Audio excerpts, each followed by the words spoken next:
Carlos, dos preguntas en una. Primero, veo que usted lo asesoró en la vestimenta también, porque lo veo muy elegante, ¿no es cierto? Y segundo, ¿hubo un momento difícil en la campaña y cómo lo torcieron ese momento difícil? Bueno, dos cosas. Esto es de nuestra colección de la Espriella Style.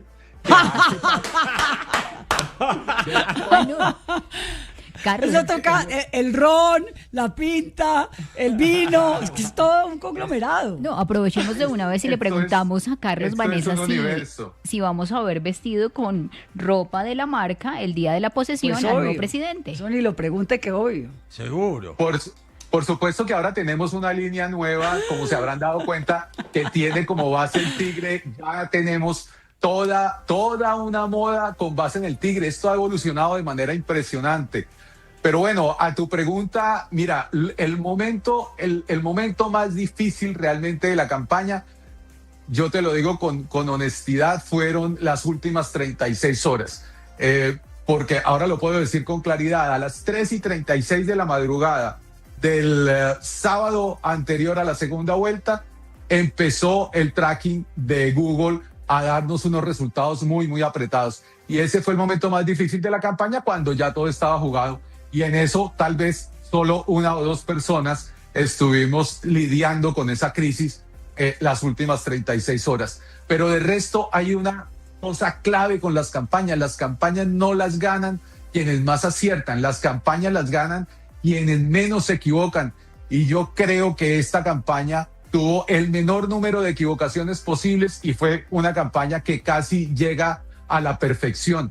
Porque incluso algunas de las cosas que al aire se suponían que habían sido equivocaciones de la candidatura no fueron tal, sino que fueron asuntos perfectamente claros y pensados para generar, digamos que, unos momentos especiales para hacer que el candidato brillase mucho más en ciertos momentos que fueron necesarios. Así que esas fueron las 36 horas duras, pero casi que esas me tocó a mí solo. No. Vivirlas y sufrirlas. ¿Y cómo se lidian esas 36 horas? Se lidian con muy poco sueño, se lidian con mucho silencio y se lidian con mucho trabajo SEO en el mundo del algoritmo de Google, que es en donde estaba realmente la gran batalla de las últimas 36 horas. La batalla digital aquí es una batalla de 24 horas y en eso también la dimos toda. Y ahí tengo que reconocer que el enemigo fue muy bueno en ese lapso de tiempo y que nos dio una guerra interesante, pero también teníamos un oxígeno grande de todo lo que habíamos construido y sabíamos que íbamos a salir adelante con el proyecto.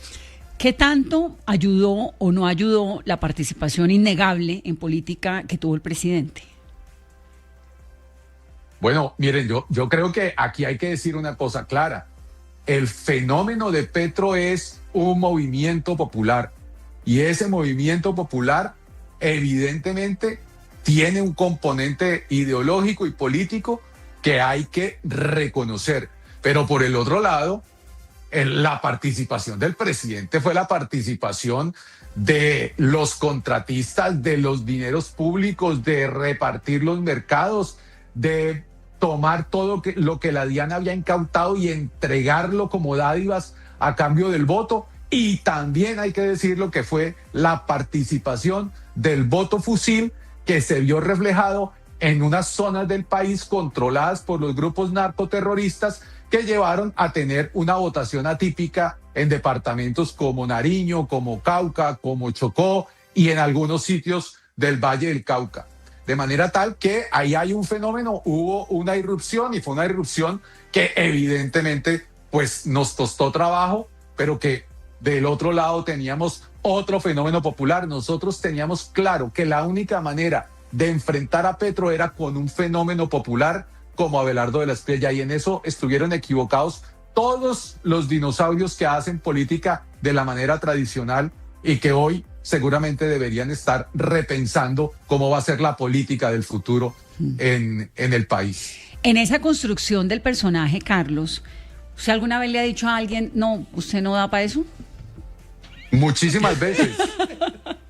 ¿Qué tal que le digan a uno eso? Terrible. Pero lo matás. ¿Lo matás? No, yo tengo un problema que es una virtud y es que no pierdo nunca la oportunidad de quedarme callado y siempre creo que me pagan por decir la verdad. En muchas de las consultas que he tenido y muchos de estos clientes seguramente me están escuchando ahora, saben que les he dicho, tú no sirves para eso, vete para tu casa, no pierdas tu plata, tu tiempo y tu tranquilidad, y finalmente no llegamos a ningún acuerdo. Porque una de las cosas que creo yo en esta profesión que he querido venir a dignificar es que esto no puede seguir siendo una venta de humo.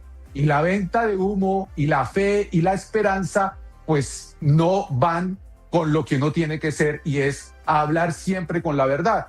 Cuando el personaje no sirve, o porque no sirve el personaje, o porque definitivamente está en un momento que no es su momento, pues definitivamente hay que decírselo.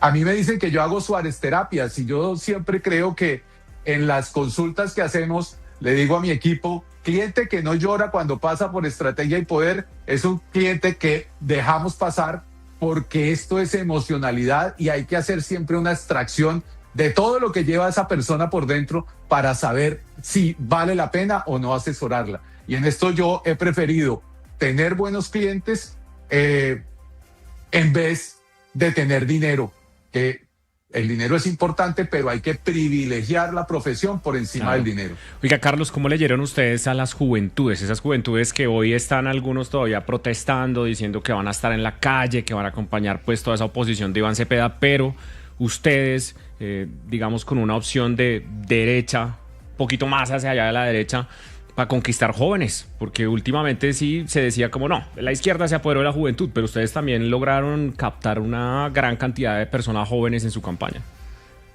De acuerdo, mire, las mediciones nos dijeron siempre a nosotros que entre 18 y 24 años teníamos perfectamente perdida la elección. En ese segmento no había nada que hacer, pero decidimos hacer una coordinación nacional de jóvenes a frente de la cual estuvo José Caballero, y decidimos empezar a trabajar con los jóvenes de 18 a 24, dándoles una opción distinta, un mensaje distinto, vendiendo alegría, vendiendo también rebeldía, porque nuestra campaña no fue otra cosa que el enfrentamiento a todo lo conocido, y creo que poco a poco hemos ido penetrando en ese segmento, que en todo caso hay que decirlo, es un segmento que hoy tiene cooptada la izquierda, pero en donde ya nosotros empezamos a trabajar, y creo que el mensaje es claro para los jóvenes. La rebeldía no necesariamente es caos, puede haber rebeldía creadora, puede haber rebeldía ganadora, y esa rebeldía es la que representa el tigre. Él es un rebelde con causa, y a todos los jóvenes que están escuchándonos, métanse en la manada del tigre, que aquí también hay rebeldía, pero para producir, no para causar caos. Bueno, pues la rebeldía como la nuestra, Fraile, que nosotros somos rebeldes con causa, pero sin protesta agresiva ni violencia. Como sin dañar al otro. Sin dañar al uno otro. puede protestar y ser rebelde desde que uno no afecte a los demás. De acuerdo. Sí. Y ya no tan jóvenes, ¿no, Vane? No. Además, En esa parte tampoco nos vamos a meter, ¿no? Acá el único niño soy yo. Carlos, felicitaciones. De verdad que es muy impresionante tener a un personaje que nunca ha hecho una vida pública, ¿no? Como Abelardo de la Espriella, y saltar de no tener pasado público a ser presidente de Colombia. Detrás de eso solamente puede haber una mente realmente brillante, y lo felicito mucho. Muy impresionante lo que hicieron con Abelardo de la Espriella, y bueno, me supongo que esto apenas está comenzando, ¿no? Porque se vienen 4 años duros, 4 años de gobierno.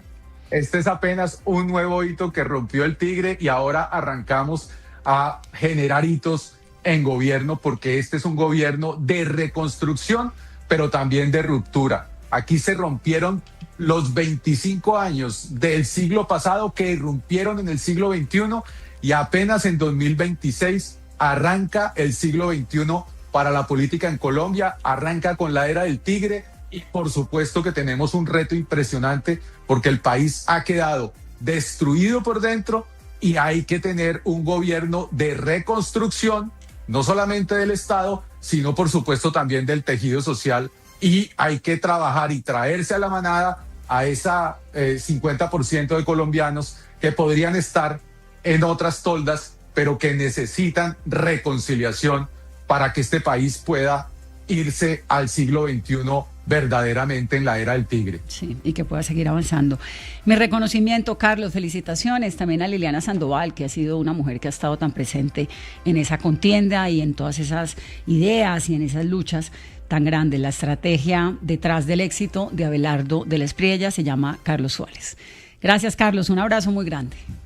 Vanessa, muchísimas gracias y recuerden que seguimos firmes por la patria. Muchas gracias y seguimos adelante.